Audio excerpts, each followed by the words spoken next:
Bien, vamos a iniciar el bloque dándole la bienvenida a los estudios a Juan Freire. Juan es parte de los disertantes de gran nivel que tiene el primer Congreso de Ingeniería Pesquera que se hace aquí en Madrid y que lleva adelante la Universidad Tecnológica Nacional. Saben ustedes que la filial local tiene la carrera de Ingeniería Pesquera y por ende para los madrilenses el tema es muy sensible a nuestra vida económica y nuestra vida social por extensión también, ¿no es cierto? Pero bueno, bienvenido Juan, gracias por acompañarnos. Muchas gracias por la invitación. Muy gentil. En principio, contanos un poco cuál es qué haces, digamos, por qué sos invitado aquí y cuáles son los contenidos de tu charla para ponernos un poco en contexto de lo que le vamos a preguntar. Muy bien. Bueno, yo soy biólogo, soy español, soy biólogo, me he dedicado durante muchos años sobre todo a la biología pesquera, trabajando con pesca artesanal en España, Latinoamérica, en distintos lugares. Y bueno, desde hace unos años cambié mi actividad al emprendimiento y sobre todo a la innovación educativa. Y al final, desde hace casi 3 años trabajo en México. En la soy el decano académico de la Escuela de Negocios del Tecnológico de Monterrey, que estamos desarrollando un gran proyecto de transformación de nuestro modelo educativo. Y eso es lo que me lleva a México. ¿Pero vinculado también a la actividad pesquera? No, ya en general, de todo el modelo de todas las carreras. El tema de la innovación, ¿en cuánto está ligado a esa educación, digamos? Nosotros aquí en Chubut, a mí me da la sensación, y esto también te lo quiero preguntar, que nuestro modelo pesquero es un modelo de exportación, pero sin agregado de valor, por más que se cambia la caja, se le cambia el rótulo, pero que no hay ese agregado de valor para entrar a mercados un poco más exigentes y de alta gama. Si bien el producto es de alta gama, en algunos casos no llegamos nunca a ese punto. ¿Tiene que ver un poco con la mirada desde lo educativo o de la mirada política? Yo creo que tiene que ver con las dos cosas. Estoy totalmente de acuerdo que falta agregarle ese valor, y al agregarle valor tiene que ver con cómo se procesa el producto, cómo se comercializa, cuál es el relato que hay alrededor del producto, a qué mercados te diriges, con quién te alías, etcétera, etcétera. O sea, hacer algunas cosas hacerlas de manera distinta. Estando muy de acuerdo con que este es un producto, el producto pesquero de esta zona de Argentina es de muy alta calidad, ¿no? ¿Y por qué no sucede? Bueno, pues no sucede posiblemente, y aquí es una especulación. Sí, sí, de eso se trata. Pero no sucede posiblemente porque a lo mejor las políticas siempre han sido demasiado orientadas a la producción, a maximizar la producción y no a diversificar las estrategias comerciales, ¿no? Y yo creo que también tiene que ver la educación. Hoy hablábamos mucho y hay algo que me resonó y que me decía alguien, ¿no? Me decía, es que nuestras universidades muchas veces se han orientado a educar a empleados, empleados que tenían una función ya preestablecida en un proceso, en una cadena de valor. El mundo está cambiando mucho. Cada vez quedan menos empleados de esos, en el sentido de que no es que no haya empleados, sino que lo que buscan cada vez más las empresas es gente que son agentes de cambio, gente que es capaz de crear proyectos, de cambiar la realidad, de innovar. De reinventarse. ¿No? De reinventarse. En ese sentido, es curioso, porque muchas veces pensamos en el emprendedor como alguien que crea una empresa, pero no es solo así, es que las empresas cada vez buscan más un perfil que es de emprendedor. Y a lo mejor el sistema educativo no ha sido capaz de hacer eso. Incluso, y también es pregunta que estás en el tema educativo, que ese perfil que uno cree que buscaban las empresas, que tenía que ver con una edad, con una determinada currícula, con un determinado título, incluso ha corrido todos los límites, porque ya no es necesario tener el título, aunque es importante, ni la edad es un factor limitante, sino que tiene que ver con otro espíritu. ¿Eso es lo que está cambiando? Efectivamente, y ese es el drama de la universidad si no se sabe adaptar. Yo trabajo ahora en una universidad y trabajé en el pasado, y desde dentro lo digo, el drama de la universidad es que antes tenía casi un cuasi monopolio de otorgar un título. Y eso era, o sea, en el fondo había la reflexión de que, oye, incluso aunque no lo haga muy bien, como solo yo puedo dar el título, voy a tener clientes. Cada vez eso es menos así, cada vez el mundo busca menos la titulación y busca más las capacidades, las competencias, la capacidad de hacer cosas. Si el título te ayuda bien, pero si no lo consideran necesario. Incluso hay un término que se utiliza, no sé si está bien aplicado, que es lo actitudinal. ¿No? Está bien el conocimiento, obviamente, que es necesario, pero ¿se equipara hoy lo actitudinal también al conocimiento? ¿Está en la misma, en la misma evaluación? Efectivamente. El conocimiento, la capacidad profesional Es algo que tienes que tener, o sea, eso nadie lo... No lo discute. Pero en el mundo en el que vivimos, que es un mundo enormemente incierto, complejo, cambiante, cada vez se valora más las capacidades que tienes que no son estrictamente de conocimiento. A veces se le llama lo actitudinal, a veces se llaman competencias blandas, transversales, se le llama de muchas maneras, pero es esa capacidad de, bueno, la primera, ser emprendedor, o sea, ser capaz de atreverte a hacer algo nuevo y convertirlo en una realidad.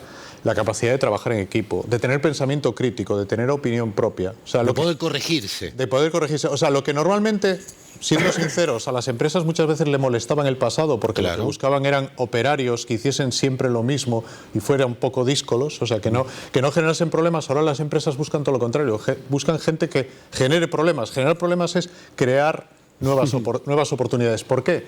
Porque lo que antes hacían las personas cada vez más lo hacen las máquinas. Claro. Y lo hacen en todos los sectores, o sea, no es una cuestión que afecte solo al cómputo o que afecte a lo digital, no, en la ingeniería, en la industria, en todos los ámbitos está habiendo una robotización o una maquinización del trabajo. Como hablábamos recién de la innovación y hablábamos del agregado de valor, escuchamos, porque acá los hemos tenido sentados y compartimos esa idea del agregado de valor, ¿no es cierto? Pero se piensa, digamos, no en hacer el camino inverso, y también es pregunta, como una estrategia comercial, antes de tener el producto, buscar el cliente. No, digamos, eso está pasando en el mundo. Alguien primero busca el problema y después hace la solución a la inversa, ¿no? Es a la inversa, es como debe ser, o sea, tú no generas un producto en el vacío y después buscas a quién colocárselo. Pero pareciera que esa es la idea de las políticas, a eso voy. Pareciera que, bueno, acá tenemos que hacer el langostino con, no sé, manzana, ponele. Pero después salir a venderlo en ese pack. Eso, haces el langostino con manzana y después tienes que buscar a alguien que quiera comer langostino. Y a lo mejor no hay nadie en el mundo que lo quiera comer. O el que lo quiere comer a lo mejor quiere pagar poco y no te interesa. Entonces eso es lo que se llama centrarse en los modelos de negocio, se llama colocar en el centro al usuario. O sea, lo primero que tienes que saber es cuál es el problema o el deseo, la oportunidad que tiene el usuario. Y a partir de ahí tienes que buscar una solución. Y esa solución tiene que ser factible técnicamente y tiene que ser rentable económicamente, claro. Pero el punto de partida es el usuario. Es la capacidad de observar lo que está pasando. Eso es. En el caso de la pesca podrías decir, oye, pero siempre partes de un producto, porque al final pesco un organismo. Es y no es, porque ese organismo después...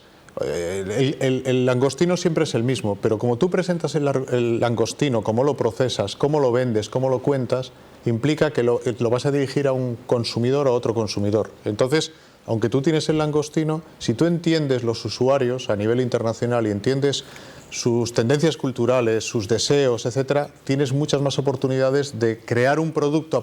El langostino no es el producto, es la materia prima. Claro, se entiende. Ese es el tema. Se entiende. Sí, la innovación pasa entonces por observar primero al usuario y después lo que podemos ofrecerle.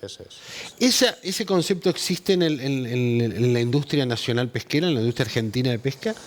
¿O por ahora el negocio sigue siendo...? Yo creo que muy poco. Yo creo que la industria pesquera está muy orientada al producto, ¿no? Tenemos un producto, lo procesamos, o sea, tenemos unas prácticas muy tradicionales que posiblemente son las que han funcionado durante cierto tiempo y no las analizamos críticamente. Creo que ese ejercicio de pensar cómo la materia prima la convertimos realmente en un producto que sea atractivo para un consumidor, creo que es un ejercicio que está pendiente. Yo no sé si las empresas lo harán porque su negocio ya está planteado y les está yendo bien y su negocio cierra y ganan bien, pero sí son, me parece, los disparadores que el Estado como generador de políticas debe ir, no solamente embanderarse con el valor agregado, que nadie puede estar en desacuerdo con eso, como decir, bueno, vamos a generar más trabajo, nadie puede estar en desacuerdo con eso. Pero el modo, ¿no? Se habla mucho del producto terminado, vamos a venderle a los japoneses tal cosa, pero no si les interesa. Por eso quería hablar un poco con vos, y si este concepto, digamos, en los lugares de inteligencia y de pensamiento sí está instalado. Las universidades, los centros investigativos, ¿eso está?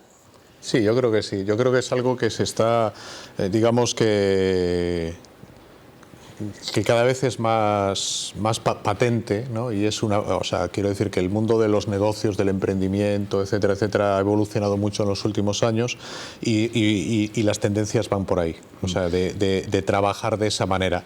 Otra cuestión es que en ciertos sectores más tradicionales, más reacios al cambio, también más difíciles de cambiar porque son grandes infraestructuras, o sea, tienes una flota pesquera, o sea, hay cosas que no son... Hay que invertir dinero, hay que invertir mucho dinero, hay que arriesgar. Hay muchas regulaciones, muchas situaciones que tienen que ver con las políticas públicas, o sea, son sectores sobre los que es difícil de intervenir. Pero necesariamente va a suceder. Y existen fuerzas muy potentes que están operando en el mundo que van a ser, digamos, ejes que van a provocar ese cambio. ¿Ese cambio lo hace el pequeño emprendedor, la pyme, digamos, como decimos en la Argentina? La pequeña y mediana empresa. Fíjate, yo creo que como en todos los sectores, al final el cambio lo hace el pequeño, que es más revolucionario y que tiene menos recursos, pero más libertad por inventarse algo nuevo, porque además lo necesita, o lo hace el grande, que es capaz de transformarse. Yo creo que en casi todos los sectores es una combinación, es una mezcla. Creo que son necesarias las dos partes. O sea, creo que el cambio lo tienen que producir las pymes, los emprendedores, los que crean nuevos emprendimientos. Esa es una parte. Pero después acaban transformándose también los grandes. Claro, los grandes toman ese negocio, aprenden, se alían, a veces los compran, a veces los financian un poco, los financian para que prueben ellos. Sí. O sea, los grandes también tienen sus estrategias de innovación que a veces no pasan porque ellos innoven, sino por empezar a trabajar con los que innovan. Correcto. O sea, porque los grandes son conscientes de que son más lentos y de que los pequeños pueden innovar de forma más rápida, pueden ser más radicales, más disruptivos. Tienen menos para perder. Tienen menos para perder, porque también es cierto, el emprendimiento también necesariamente tiene un margen de fracaso. O sea, si todos los emprendimientos tuvieran un éxito, pues ya no serían emprendimientos. Sí, pero saber que nos sirve también es importante. Entonces los grandes normalmente muchas veces dicen, yo innovo a través de los pequeños. Claro. ¿Cómo innovo a través de los pequeños? Porque me alío con ellos de distintas maneras, invierto en ellos, etcétera. Sabe de esa manera que ese negocio no va a funcionar. Sí, eso está sucediendo aparte en todas las industrias hoy en día. O sea, siempre se pone un ejemplo muy claro, pero Google, por poner el ejemplo máximo, Google es un conglomerado de productos y de servicios y más de la mitad no los creó Google, los crearon emprendedores. Sí, cuando Google dijo, eso me interesa, ahora lo voy a comprar o lo voy a integrar. Acabas de citar Google, pero en el caso de innovación en materia pesquera, ¿algún caso, empresa, emprendedor que te haya llamado la atención, que haya producido una innovación llamativa, digamos, en lo que has visto en este trabajo tuyo? Mira, aunque no sean más que marcas que sean muy conocidas, pero sí hay bastantes casos. Por ejemplo, hay muchos casos de innovación en la comercialización, en la llegada al consumidor, utilizando muchas veces tecnología. Ajá. O sea, eso...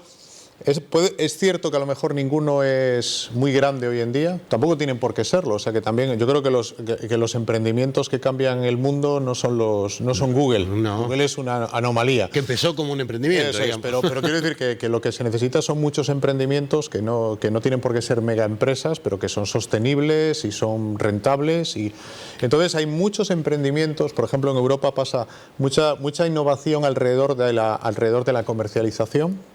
De la integración del productor con el consumidor. O sea que lo que hay en el medio se ha salteado. Eso es, y que te permite al consumidor una enorme flexibilidad en lo que compra, tener mejor información y al productor le permite tener canales ágiles y eficientes con poco coste. Después hay mucha por ejemplo, voy a contar un ejemplo que lo hablaba estos días. Por ejemplo, el sector de la conserva en Europa hasta hace pocos años era un sector, digamos, en declive. O sea, hay muchas conserveras de los enlatados y es muy tradicional, muy exitoso, pero estaba en declive y porque era un producto genérico, barato, etcétera.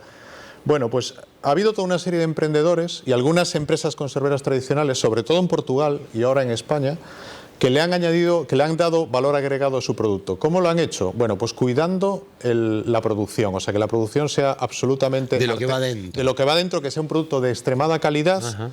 O sea, en realidad una conserva es un producto puro, con sal y con aceite, o sea, tiene una alta calidad. Después, cuidando mucho el packaging, el diseño del packaging, y después creando un relato hacia el consumidor. O sea, contando una historia, una idea a través de la conserva. Y Hoy en día tú puedes ir a Lisboa, en Portugal, que hoy en día es un paraíso del turismo, o sea, recibe millones de visitantes. Sí, todo el año tiene. Bueno, y lo que es increíble es que el centro de la ciudad, entre las tiendas para turistas, hay tiendas que solo venden conservas y es como si hubiera joyerías. O sea, los turistas entran a comprar conservas. Se reinventó la industria. Se reinventó totalmente una industria tradicional que era centenaria, se reinventó y hoy en día es súper pujante y además es parte de la identidad de un país. Claro, y aparte me imaginaba que las tecnologías también los han puesto en su lugar en su momento con críticas fuertes o al contrario, ¿no? Favorecerla rápidamente, darle el impulso, ¿no? La gente más joven, los celulares. Porque al final eso es una innovación, primero, es una innovación en cómo elaboras el producto, pero también es una innovación en el diseño del producto y sobre todo es una innovación no tanto de mercadotecnia que sí, como de comunicación, del relato, lo que tanto se habla ahora del relato que hay detrás de un producto. No es solo comida. No es solo comida. Estás comprando una experiencia.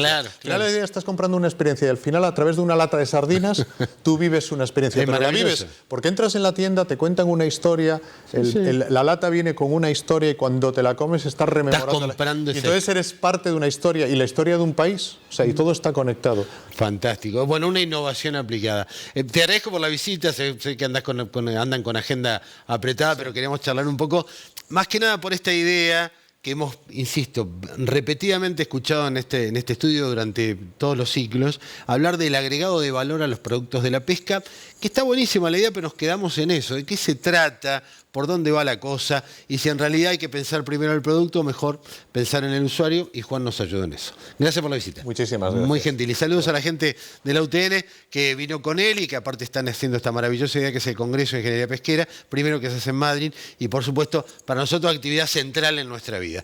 Nos vamos a la pausa y cuando estemos de regreso, otra actividad vamos a hablar, que es la del turismo, también en un ratito aquí en este estudio. Ya volvemos.